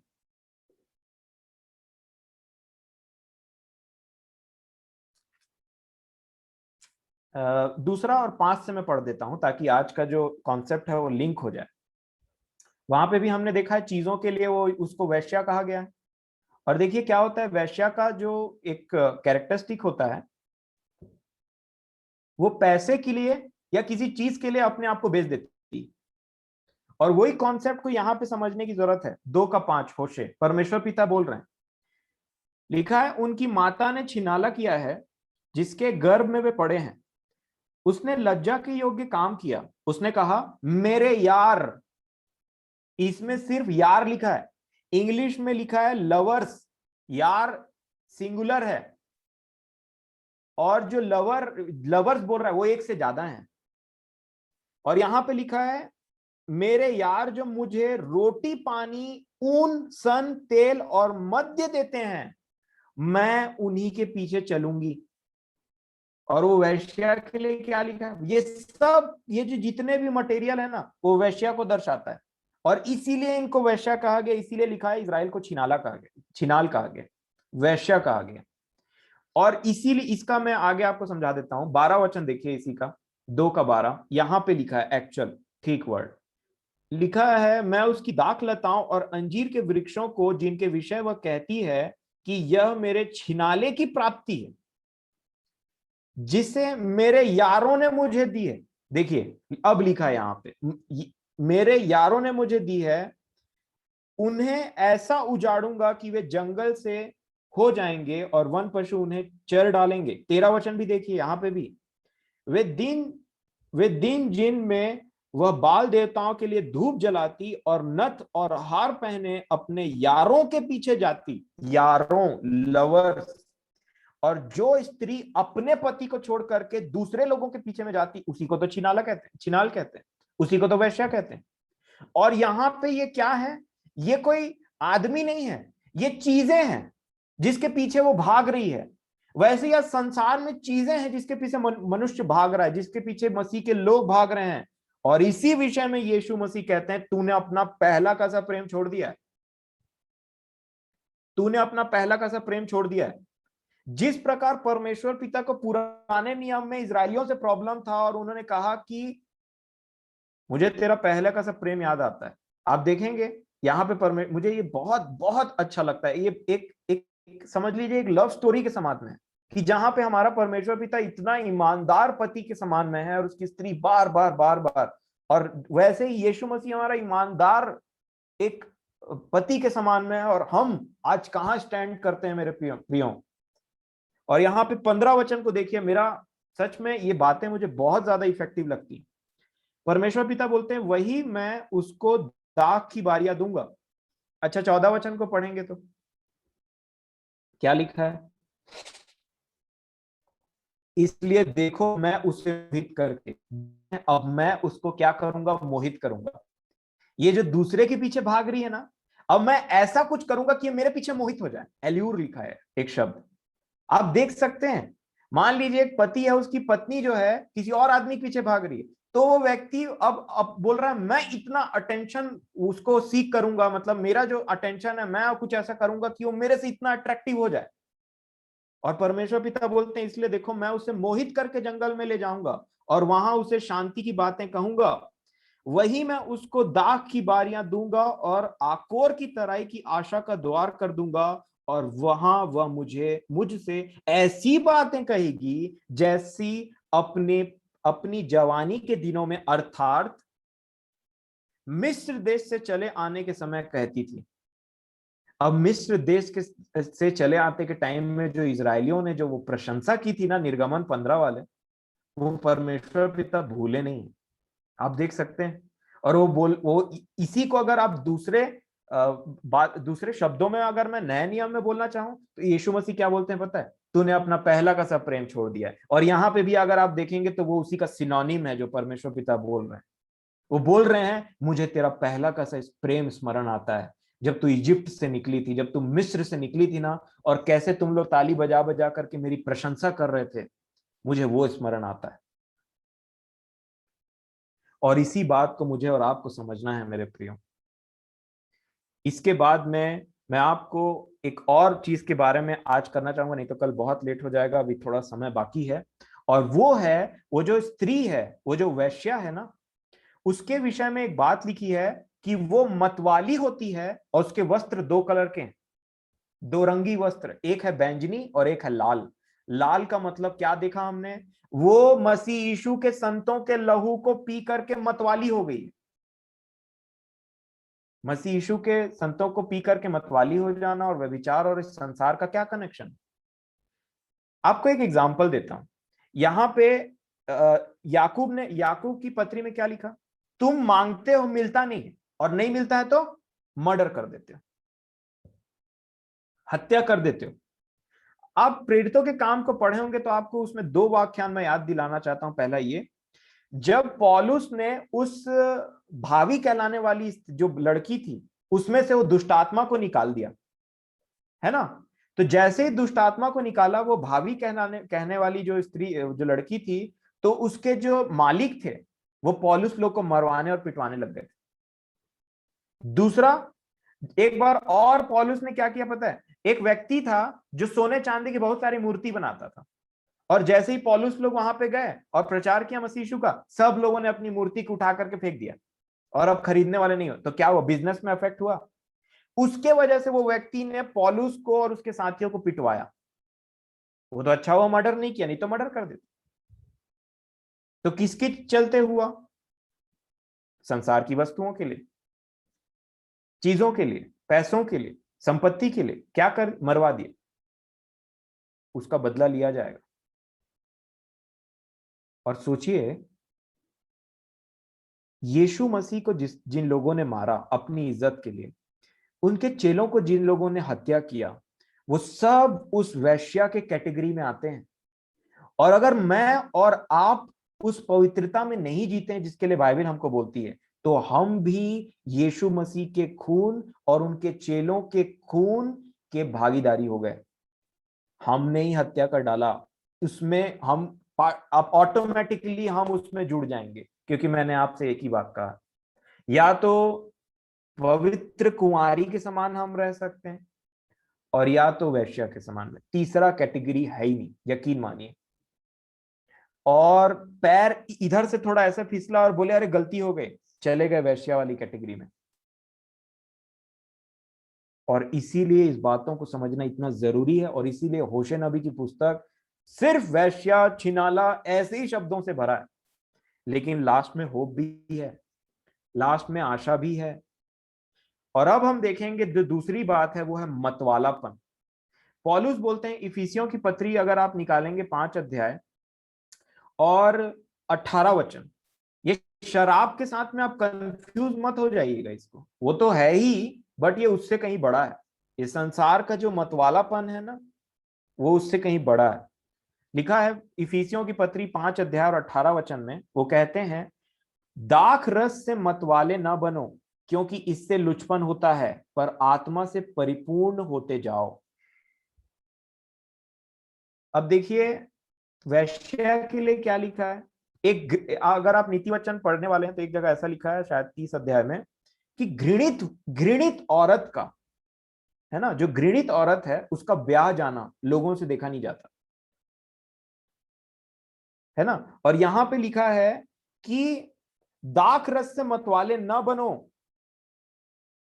यशायाह नबी की पुस्तक 5 अध्याय 11 वचन में ऐसा लिखा है, हाय उन पर जो सुबह तड़के उठ करके दाख मधु खोजते हैं और रात तक पीते रहते हैं।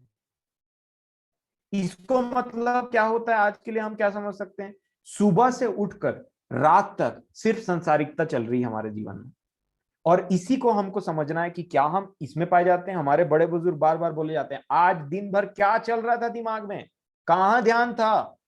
वो एक जांचने का एक बात हो सकता है कि हम किन बातों में ध्यान लगा रहे थे, कौन सी कैटेगरी में आते हैं हम, पवित्रता वाली जीवन बचा है, कुंवारी वाला जीवन है, या फिर दूसरे कैटेगरी वाला जीवन है।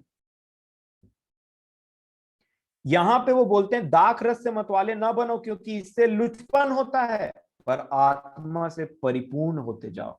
वो बोलते हैं आत्मा की धुन में रहो, झूमते रहो, बस आत्मा की बातें रहनी चाहिए, वचन रहना चाहिए, लोगों के लिए प्रार्थना रहना चाहिए, स्तुति रहना चाहिए। ये होता है आत्मा से मतवाले होकर के झूमते रहना।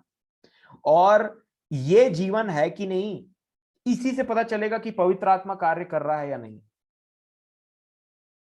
और दूसरा वो बोलते हैं दाख, ये क्या लिखा है, दाख रस से मतवाले ना हो। तो याद करिए उस वैश्या को, मतवाले होने का मतलब होता है ये संसार में एक मदिरा है, समझ लीजिए, इस संसार में एक आत्मा है, समझ लीजिए। और अगर उससे मतवाले हुए तो ये संसार में सिर्फ झूमते रहेंगे ऐसे करके, और धीरे धीरे हमारी कैपेसिटी भी बढ़ते जाती है। ये पियक्कड़ लोगों की निशानी। इतना से काम नहीं चलेगा, अब इतना पीना पड़ेगा, इतना पीना पड़ेगा, फिर दिन भर सुबह से लेके शाम, और उसके बाद में वो लास्ट में ऐसा होगा कि अब इससे भी नहीं चढ़, कुछ और ज्यादा स्ट्रांग लाओ, तो नए चीज में पार्टिसिपेट करेंगे। ये हमको समझने की जरूरत है मेरे प्रियो, क्योंकि यहाँ पे लिखा है मतवाले मत बनो, और ये मतवाला नॉर्मल मतवाला नहीं है, सिर्फ दाख रस का मतवाला नहीं है। इसके लिए मैं आपको प्रमाण देना चाहता हूं जो मैंने सीखा है। मत्ती रचित सुसमाचार उसका 24 अध्याय, पिछले दिनों में भी हमने इसको देखा है। मत्ती 24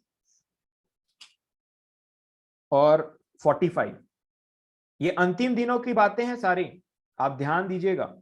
मत्ती 24:45 से मैं रिक्वेस्ट करूंगा थोड़ा पढ़ लीजिए मेरा।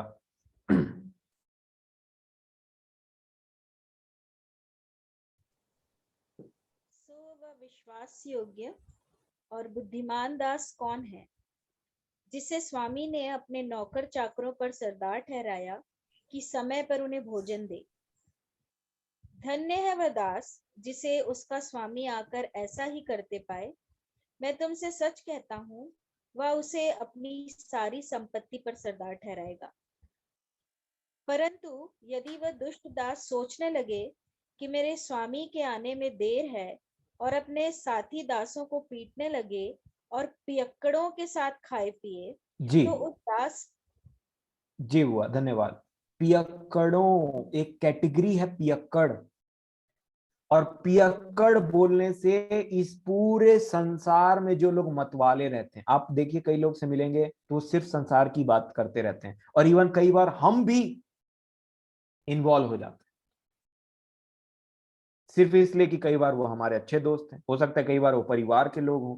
लेकिन इसमें से हमको निकलना है, अपनी इच्छाओं को क्रूस में रखना है। यहाँ पे लिखा है, ये अंतिम दिनों की बात है, मत्ती 24 लिखा ही उसके लिए, हमने पिछले दिनों में भी देखा था। अब देखिए लूका 21 में क्या बोलते हैं प्रभु यीशु मसीह। लूका 21 अध्याय, ये भी अंतिम दिनों की बात। आप जानते हैं ये दो अध्याय फेमस है लास्ट डेज के लिए। लूका 21 और उसका 34, देखिए क्या लिखा है। इसलिए सावधान रहो, ऐसा ना हो कि तुम्हारे मन खुमार और मतवालेपन और इस जीवन की चिंताओं से सुस्त हो जाएं, और वह दिन तुम पर फंदे की नाई अचानक आ पड़े। जी, धन्यवाद हुआ। यीशु मसीह बोलते हैं, मुझे एक वर्ड यहाँ पे ना मेरे दिमाग में चढ़ गया, और वो इंग्लिश में लिखा है डिसिपेशन, खुमार, डिसिपेशन। बार बार और लगातार उन चीजों में फंसे टाइप का रहना और वही चीज को रिपीटेडली करते रहना। और वो क्या बोलते हैं, देखिए 34 वचन में सबसे पहली बात सावधान रहने के लिए बोल रहे हैं। किस चीज के लिए सावधान रहना है? ऐसा ना हो कि तुम्हारे मन खुमार और मतवालेपन। तो क्या यीशु मसीह बार बार यहां पे सिर्फ वो फिजिकल ड्रिंकिंग की बात कर रहे हैं? नहीं, ये संसार का मतवालापन है। और उसीलिए बोलते हैं और जीवन की चिंताओं से सुस्त हो जाए। एक पियक्कड़ व्यक्ति कैसे हो जाता है पीने के बाद? एक जगह में पड़ा है, कपड़ा उपड़ा इधर बटन खुल गया है, कोई कुत्ता आ रहा है, जानवर आ रहा है, कोई भी कुछ मतलब नहीं है ना।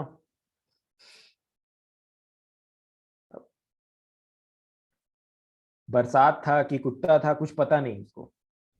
तो इन चीजों से हमें समझने की जरूरत है कि जो जीवन की चिंता एक ऐसी चीज है मेरे प्रियो, जो एक्चुअल में है नहीं, जो चिंता है नहीं, और वो आपको लग रहा है कि है, और उसके वजह से सुस्त पड़ गए, मसीह जीवन में सुस्त पड़ गए। चाहे वो प्रतिदिन के जीवन की बात हो, चाहे फ्यूचर को लेकर के बात हो, यीशु मसीह ने पर्टिकुलरली इस बात के लिए हमको वार्निंग दी है, जिसमें संसार पूरा पड़ा है। तो उन्होंने कहा मतवालेपन से सावधान रहो, क्योंकि इससे क्या होता है, सुस्त हो जाता है तुम्हारा आत्मिक जीवन। जो हो गया था, मैं समझता हूँ वो तो धन्य हो परमेश्वर पिता, धन्यवाद हो परमेश्वर पिता का यीशु मसीह के नाम से, जो उस खुमार से हमको खींच करके इस लॉकडाउन में, इस मीटिंग में उन्होंने डाला। मैं अपने जीवन के लिए बात बोलता हूँ, क्योंकि इतना ज्यादा एक्टिव नहीं थे हम लॉकडाउन से पहले, मेरा ऐसा समझना है। परंतु इस इन दौरान उन्होंने बहुत ज्यादा हम पर अनुग्रह किया, कृपा किया, और जो हमसे नहीं हो सकता था वो उन्होंने किया। और यहाँ पे लिखा है इस जीवन की चिंताओं से सुस्त हो जाएं और वह दिन तुम पर फंदे के समान अचानक आ पड़े। आज जितनी चिंताएं हैं उसको निकालने का एक समय आ गया है। क्योंकि मैं जब बीते बहुत सारी बातें हैं, बस मैं आपको एक हिंट देना चाहूंगा। यीशु मसीह ने कहा किसी भी बात की चिंता नहीं करने के लिए उन्होंने कहा है।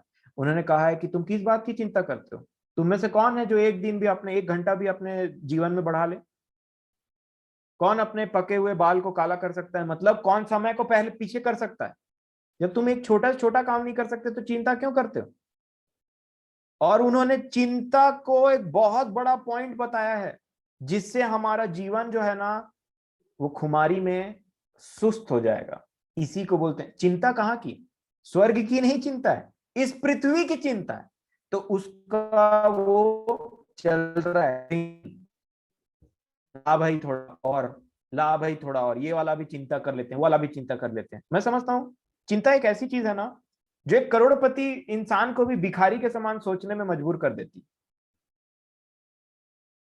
और इसीलिए चिंता से हमको बच करके रहना चाहिए। संपूर्ण विश्वास परमेश्वर पिता पे रखिए, अपनी जरूरतों को छोटा रखिए बहुत ज्यादा, जो मैंने सीखा अपने जीवन के लिए, और सब चीजों को प्रभु के हाथ में सौंप दीजिए। यहां से तो वैसे भी जाना है।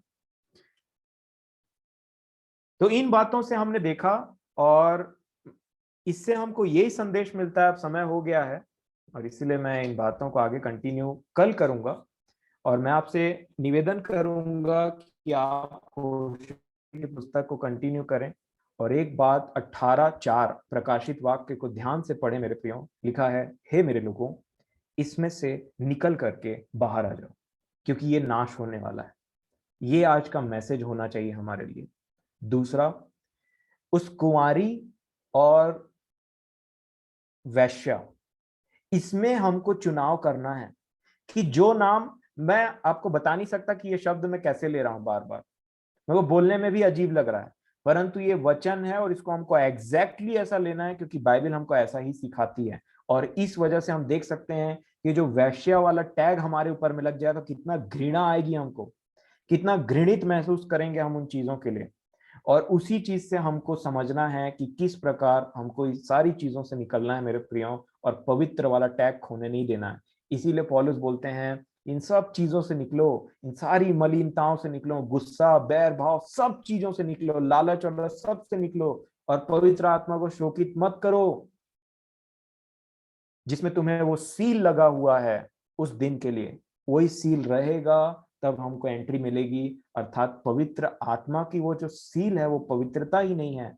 तो सोचिए, अब देखिए वैश्या और जो कुंवारी स्त्री है ना, उसी में कितना हमको जोर देना पड़ रहा है सीखने के लिए। आगे क्या है पता है? आगे ये है कि 10 कुंवारी हैं, 5 सो गई। कुंवारी वाला टैग को तो मेंटेन कर लिया, उसके बाद में सो गई। यहां कुंवारी वाला टैग ही मेंटेन करना मुश्किल हो रहा है, और मुश्किल जान पड़ता है, और उससे ही यहाँ पे चल रहा है। आगे लिखा है 10 कुंवारी, ऐसा नहीं लिखा है कि 10 खराब कैरेक्टर, 5 खराब कैरेक्टर वाली 5 कुंवारी थी, 10 कुंवारी थी। और परंतु 10 कुंवारी में से 5 सो गई, मतलब पवित्र आत्मा का जो अभिषेक होना चाहिए, जिसमें हमको जिंदा रहना चाहिए डेली डेली। ऐसा नहीं कि आज एनर्जाइज्ड रहे और उसके बाकी दिन में हम थोड़ा सा ऐसे हो गए, परंतु हमको पवित्र आत्मा में जागृत रहना है। और यही मैं समझता हूँ कि आज का जो संदेश है, बाकी कल भी इसका कंटिन्यूएशन रहेगा, और आप होशे नबी की पुस्तक को कंटिन्यू करें, और उसके बाद में हम आगे कल देखें, क्योंकि समय हो गया है। मेरे मन में एक इच्छा थी कि एक गीत गाऊं। वो एक, आपने वो गीत सुना होगा कि जिस प्रकार कुंवारी स्त्री, सॉरी, जो सामरी स्त्री है वो कुएं के पास जाती है, तो एक कवाली है ना, मैं न जाऊंगी भरने को पानी कभी। तो उसको एक और व्यक्ति ने अच्छे तरीके से, मतलब शब्दों को चेंज किया है। तो एक गीत था, गला मेरा बहुत सूख रहा है जल्दी जल्दी बोलने के चक्कर में, इसलिए। और ये जो गीत है, मैं समझता हूँ इसमें हम अपने आप को देख सकें, और कैसे वो स्त्री जो है यीशु मसीह के पास जाती है, यीशु मसीह उसको खोजते हैं।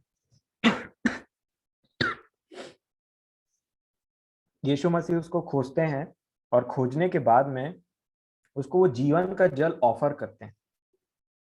और वो जो, मैं समझता हूँ वो जो 5 उसके हस्बैंड पहले थे, और छठवा जो करके छठवे के साथ रह रही थी, वो भी उसका हस्बैंड नहीं था।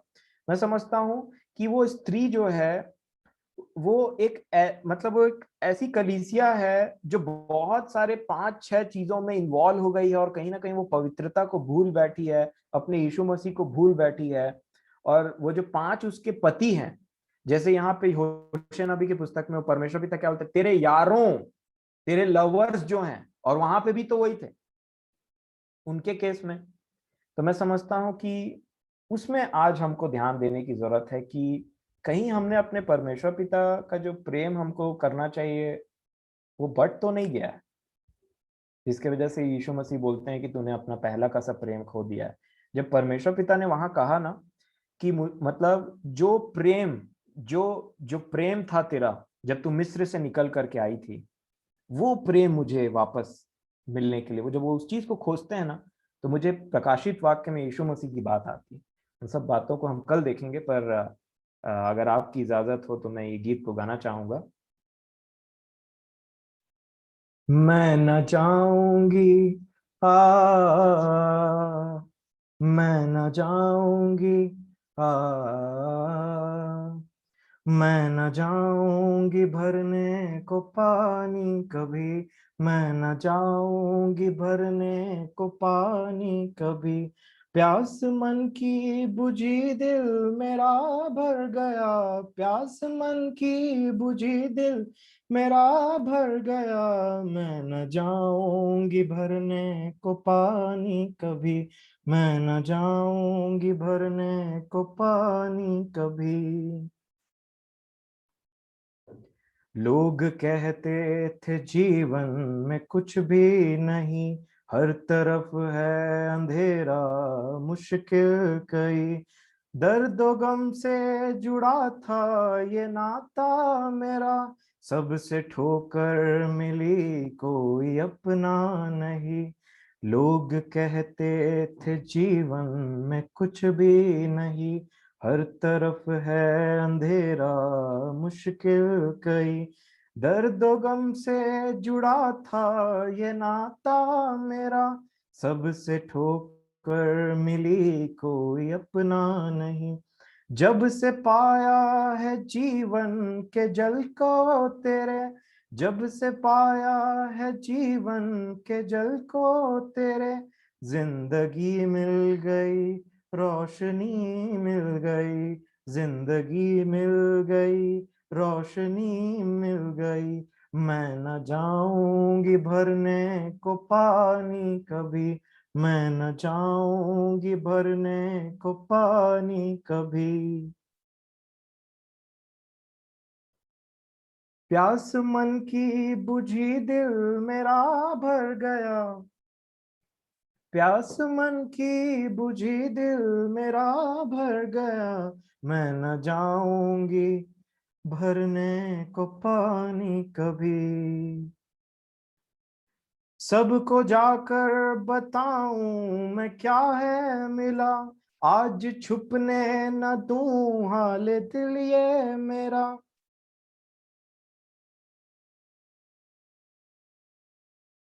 मंदिरों और पहाड़ों पे ढूंढा जिसे, आज वो ही मुझे ढूंढने है चला। सबको जाकर बताऊं मैं क्या है मिला, आज छिपने न दूं हाल दिल ये मेरा। मंदिरों और पहाड़ों पे ढूंढा जिसे, आज वो ही मुझे ढूंढने हैं चला। अपने खून से उसने खरीदा मुझे, अपने खून से उसने खरीदा मुझे। अब कहाँ जाऊं मैं और क्या चाहूं मैं, अब कहाँ जाऊं मैं और क्या चाहूं मैं न जाऊंगी भरने को पानी कभी, मैं न जाऊंगी भरने को पानी कभी। प्यास मन की बुझी दिल मेरा भर गया, प्यास मन की बुझी दिल मेरा भर गया। ये जमी मेरी खातिर बनी आसमां, ये जमी मेरी खातिर बनी आसमां। आज मुझको जमी पे खुदा मिल गया, आज मुझको जमी पे खुदा मिल गया। मैं न जाऊंगी भरने को पानी कभी, मैं न जाऊंगी भरने को पानी कभी। प्यास मन की बुझी दिल मेरा भर गया, प्यास मन की बुझी दिल मेरा भर गया। मैं न जाऊंगी। आ